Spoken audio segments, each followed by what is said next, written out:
Shalom, I hope you all are doing well. I am blessed and I am back again with a video. In today's message, I'm going to be talking about Satan's counterfeit calendar. When something is counterfeit, it is made in exact imitation of something valuable or important with the intent of deceiving. Let us begin by discussing the correct first month of the new year. On the ancient Hebrew calendar, the first month of the year corresponds with the latter part of March and the early part of April. But on the world's fake calendar, they move the new year back from spring to the season of winter.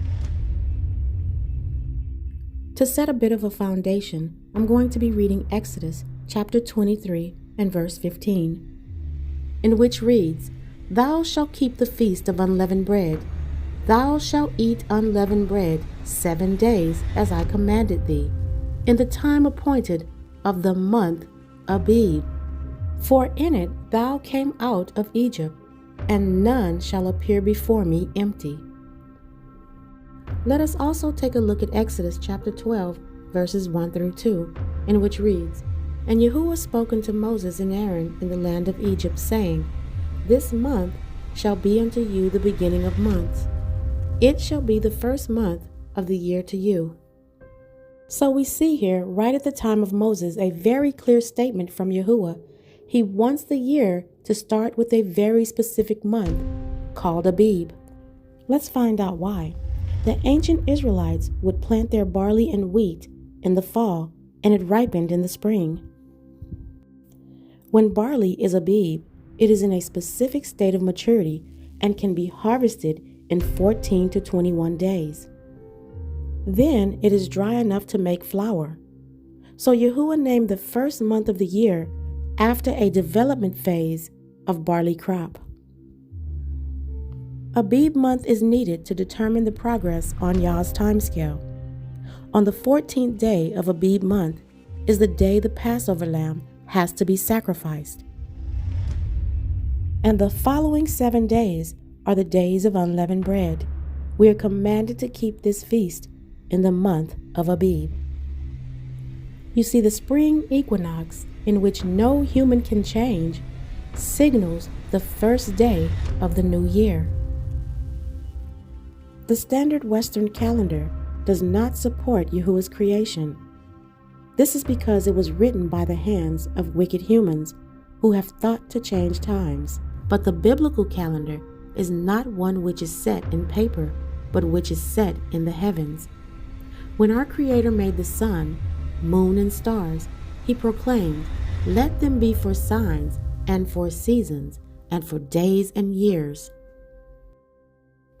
Let's back up this claim in the book of Jubilees, chapter 2, verses 8 and 9, where it says, "These 4 great works Elohim created on the 3rd day, and on the 4th day He created the sun and the moon and the stars, and set them in the firmament of the heaven, to give light upon all the earth, and to rule over the day and the night, and divide the light from the darkness. And Elohim appointed the sun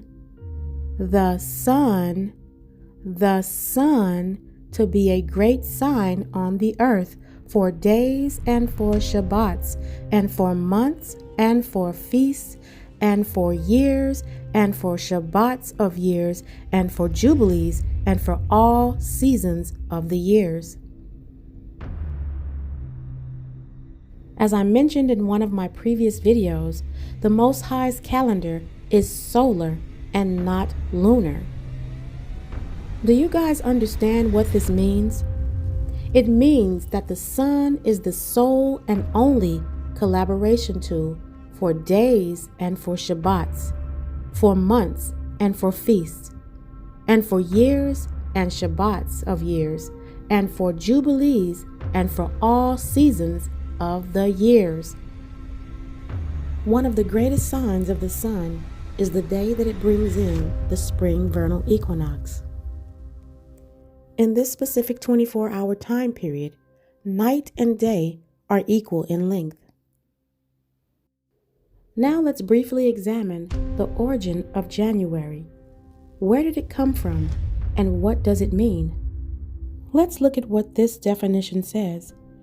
These people put the truth in plain sight. It says January, first month of the Gregorian calendar. It was named after Janus, the Roman god of all beginnings.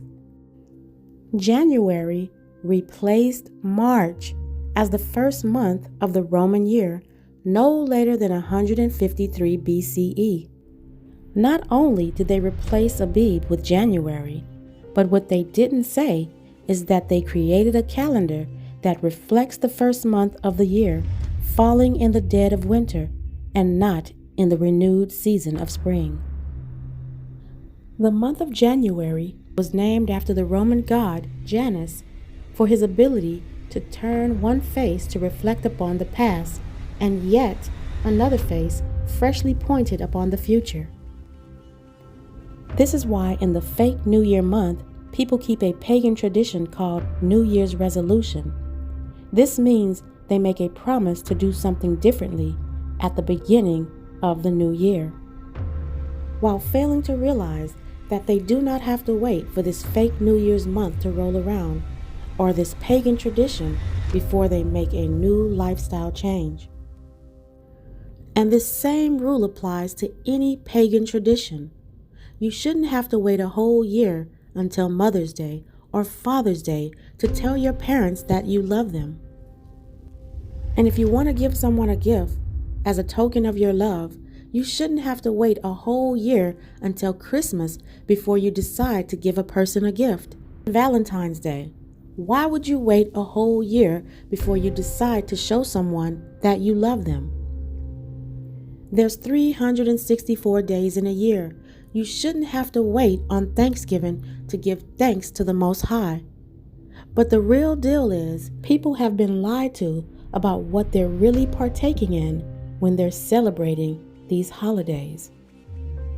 All you have to do is a little research. You will find that the origin of all these holidays are pagan and wicked. So in essence, you have been tricked, fooled, and deceived by Satan into thinking that you're celebrating something that you're not. You see, this message was supposed to be about Yahuwah's real calendar and the world's fake calendar. But the more I talk, one thing leads to another. And this is because there's not one part of the Most High's creation that Satan hasn't thought to alter. Now you see here on the screen the ancient Enoch calendar in which supports the Most High's creation. And just at a glance, it's in the shape of a wheel and it's divided up into 4 categories: spring, summer, autumn, and winter. One of the main reasons that the Most High designed his heavenly calendar by using seasons is so that his people would know exactly when to keep his holy feast days. Satan has also created a counterfeit Wheel of the Year calendar that resembles the Enoch calendar. Let's look at what Wikipedia says about the Wheel of the Year. It says, the Wheel of the Year is an annual cycle of seasonal festivals observed by many modern pagans, consisting of the year's chief solar events, solstices and equinoxes, and the midpoints between them. While names for each festival vary among diverse pagan traditions, syncretic treatments often refer to the 4 solar events as quarter days, with the 4 midpoint events as cross-quarter days. Differing sects of modern paganism also vary regarding the precise timing of each celebration, based on distinctions such as lunar phase and geographic hemisphere. Now listen very closely to this wickedness in this second paragraph here. It says, observing the cycle of the seasons has been important to many people, both ancient and modern. Contemporary pagan festivals that rely on the wheel are based to varying degrees on folk traditions, regardless of actual historical pagan practices. Among Wiccans, each festival is also referred to as a Sabbath, based on Gerald Gardner's claim that the term was passed down from the Middle Ages, when the terminology for the Jewish Shabbat was commingled with that of other heretical celebrations. Contemporary conceptions of the Wheel of the Year calendar were largely influenced by mid-20th century British paganism. Okay, so where do we start? Now, this article on Wikipedia says that among Wiccans, each festival is also referred to as a Sabbath. So let's find out who Wiccans are. Okay, so someone who is Wiccan follows a nature-oriented religion having rituals and practices derived from pre-Christian religious beliefs. Witchcraft is typically associated with the religion.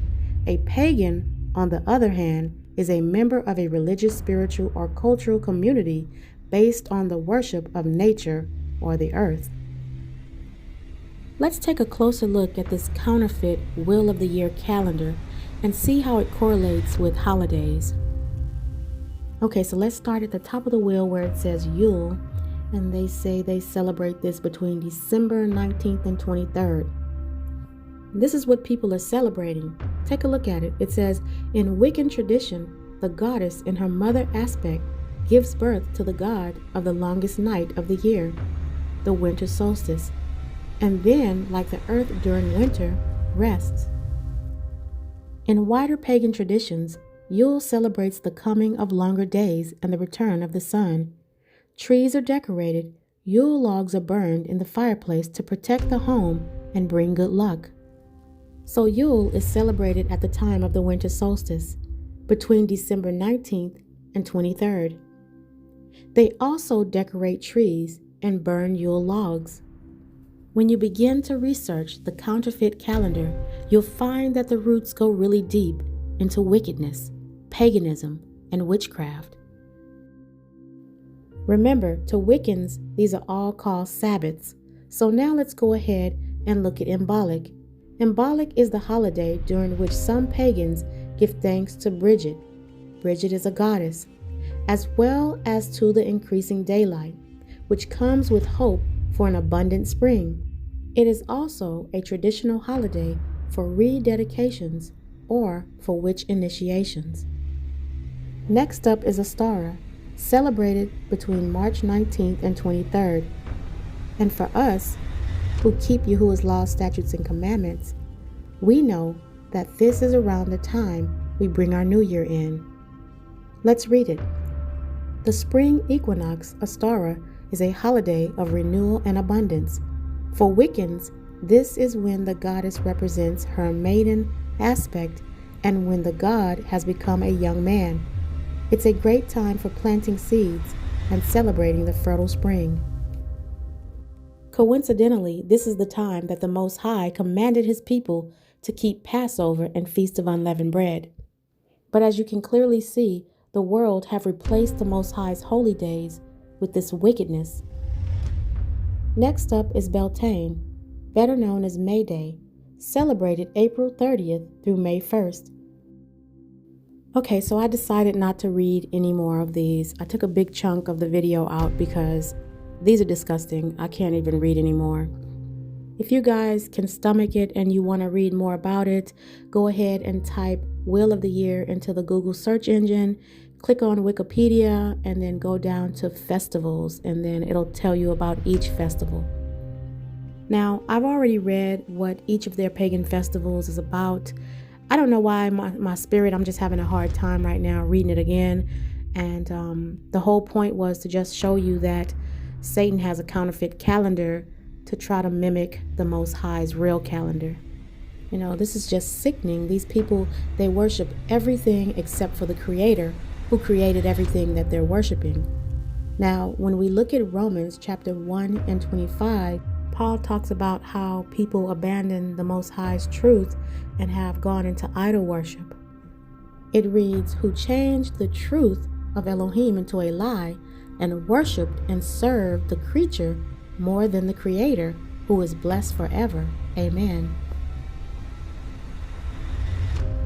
And I just want to kind of add real quick before I go that I've been reading a lot lately, and I've read quite a bit of the book of Adam and Eve because I'm a firm believer that you need to know how everything began in order to know how everything's going to end. And I know it's hard to wrap our minds around this or to understand it in this way, but in order to understand what the future holds, we must go back into the past and revisit ancient times. So I said that to say this: as I continue to read the book of Adam and Eve, I'm starting to realize just how persistent Satan is when it comes to him trying to destroy the Most High's creation. On numerous occasions, the Most High cursed Satan and warned him to leave his creation alone, but Satan continued to pursue Adam and Eve, trying to kill them or destroy them in some type of way. And in the book of Adam and Eve, Satan is referred to as the hater of all good. So as I read this book, I've come to the realization that Satan is never going to stop pursuing YAH'S chosen people, nor he's never going to stop trying to destroy what is good and all that the Most High has created. So our job is to stay alert, be vigilant, and make sure that we stay in this word, because that's the only way we can decipher between what is good and evil. You see, if you only read about Adam and Eve in like the King James Version or a regular Bible, you won't get as much information on how Satan pursued them and followed them continuously, trying to deceive them in different ways. It wasn't just that one time when Satan tricked Eve in the Garden of Eden. He just continuously went after them. Adam was getting so tired of Satan, he was shape-shifting and coming to them with all kinds of lies and deceit. And there was times where Adam just had to check with the Most High and say, an angel came to me. I don't know if this was an angel sent from you or was it Satan. And so it was very confusing.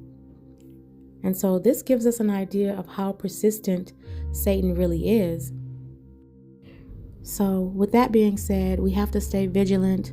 We know that in Daniel 7:25, it says that Satan thinks to change times and laws. So we just have to stay alert. We have to stay in this word, stay prayed up, ask Yahuwah for his protection, and remind ourselves that in Matthew chapter 24 and verse 13, it says, "He that endures unto the end, the same shall be saved." This concludes my video. May Yahuwah bless you and keep you and your family safe.